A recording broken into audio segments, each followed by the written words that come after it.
Hello everyone. आज कुछ important questions की प्रैक्टिस करेंगे। पहला प्रश्न है, द्रवों के विसरण की दर ठोसों की अपेक्षाकृत अधिक होती है क्योंकि ऑप्शन नंबर 1 द्रव असंपीड्य होते हैं, ऑप्शन नंबर 2 द्रव के कणों के मध्य ठोस के कणों की अपेक्षाकृत अधिक रिक्त स्थान उपस्थित होता है, ऑप्शन नंबर 3 द्रव के कणों के मध्य ठोस के कणों की अपेक्षाकृत कम रिक्त स्थान उपस्थित होता है, और ऑप्शन नंबर 4 द्रव के अणुओं के मध्य अंतराण्विक बल बहुत अधिक होता है। तो ऑप्शन नंबर 2 यहाँ पर करेक्ट होगा।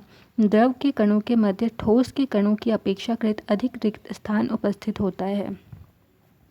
क्वेश्चन नंबर 2 कहता है, यदि एक गिलास पानी को एक कमरे के फर्श पर फेंक देते हैं तो वह चारों ओर फैल जाता है। इससे सिद्ध होता है कि ऑप्शन नंबर 1 द्रव का आकार एवं आयतन निश्चित होता है, दूसरा द्रव की आकृति एवं आकार निश्चित होते हैं, तीसरा द्रव का आकार एवं आयतन निश्चित नहीं होता, चौथा द्रव का आयतन निश्चित परंतु आकार अनिश्चित होता है। तो ऑप्शन नंबर 4 करेक्ट होगा कि द्रव का आयतन निश्चित परंतु आकार अनिश्चित होता है। क्वेश्चन नंबर 3, जब बर्फ यानी ठोस को गर्म करते हैं तो जल यानी कि द्रव में संघनित हो जाता है और जल को 100 डिग्री सेल्सियस पर गर्म करने पर जल वाष्प में बदल जाता है। वे कौन से ठोस पदार्थ हैं जो बिना द्रव में बदले ही वाष्प में बदल जाते हैं? Option number 1 soda lime, option number 2 NaCl व NaOH, ऑप्शन नंबर 3 कपूर व आयोडीन, ऑप्शन नंबर 4 चूना। तो ऑप्शन नंबर 3 करेक्ट हो जाएगा। कपूर और आयोडीन ऐसे सब्सटेंस हैं जो कि डायरेक्ट गैस में बदल जाते हैं। क्वेश्चन नंबर 4 कहता है, कपूर आयोडीन को गर्म करने पर यह बिना द्रव में परिवर्तित हुए सीधे वाष्प में परिवर्तित हो जाते हैं। ऐसे पदार्थ कहलाते हैं। तो ऐसे पदार्थों को क्या कहते हैं? ऑप्शन नंबर 1 ऊर्ध्वपातज, ऑप्शन नंबर 2 विलायक, ऑप्शन नंबर 3 निस्यंदन, ऑप्शन नंबर 4 कोलॉइड। तो ऑप्शन नंबर 1 करेक्ट है, ऊर्ध्वपातन।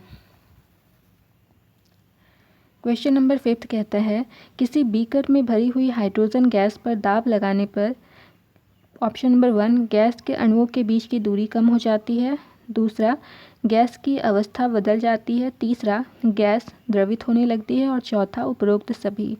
तो बीकर में जो हाइड्रोजन गैस पर अगर हम लोग प्रेशर लगाते हैं तो ये जो सभी के सभी जो फिनोमेना है सभी अगर होते हैं तो ऑप्शन नंबर 4 करेक्ट होगा, उपरोक्त सभी। यानी गैसों के अणुओं के बीच की दूरी भी कम हो जाती है, गैस की अवस्था बदल जाती है यानी कि वो लिक्विड में बदल जाता है, और तीसरा गैस द्रवित होने लगती है।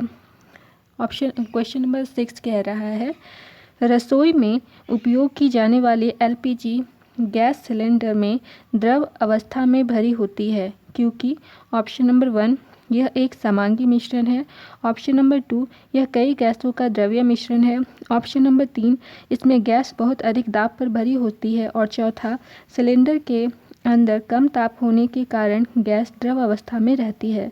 तो ऑप्शन नंबर 3 करेक्ट है, इनमें गैस बहुत अधिक दाब पर भरी होती है।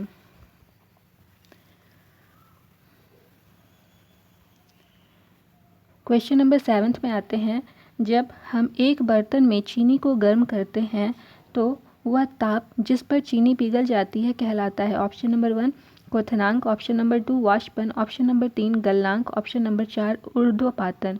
तो ऑप्शन नंबर 3 करेक्ट है, गलनांक। क्वेश्चन नंबर 8 पूछता है, किस तत्व का वह सूक्ष्मतम कण जो सभी रासायनिक और भौतिक परिवर्तनों में अपनी रासायनिक पहचान बनाए रखता है कहलाता है? ऑप्शन नंबर 1 अणु, 2 परमाणु, तीसरा प्रोटॉन, चौथा इलेक्ट्रॉन। तो ऑप्शन नंबर 2 करेक्ट हो जाएगा, परमाणु।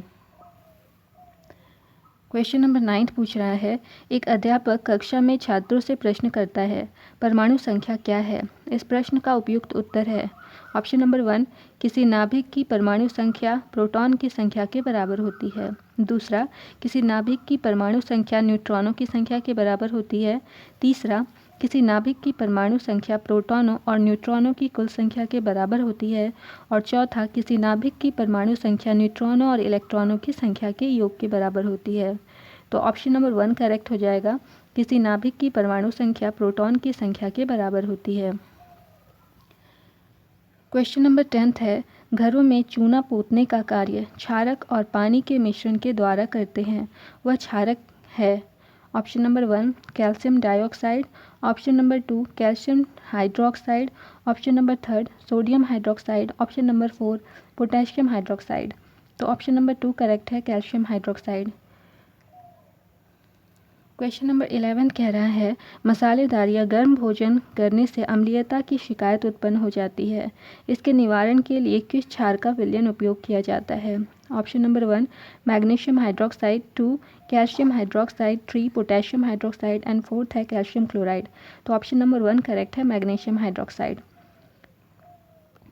क्वेश्चन नंबर 12 पूछ रहा है, पेट की अम्लीयता दूर करने के लिए उपयोग में लाई जाने वाली दवाई मिल्क ऑफ मैग्नीशिया का रासायनिक सूत्र है। पहला MgH3, second Mg2OH3, third 2MgOH and 4th MgOH2। तो ऑप्शन नंबर 4 करेक्ट है, MgOH2। तो ये थे आज के हमारे क्वेश्चंस। मिलते हैं अगली क्लास में कुछ और क्वेश्चंस के साथ। वीडियो को देखने के लिए धन्यवाद। प्लीज़ वीडियो को लाइक, शेयर और सब्सक्राइब करें। सी यू सून।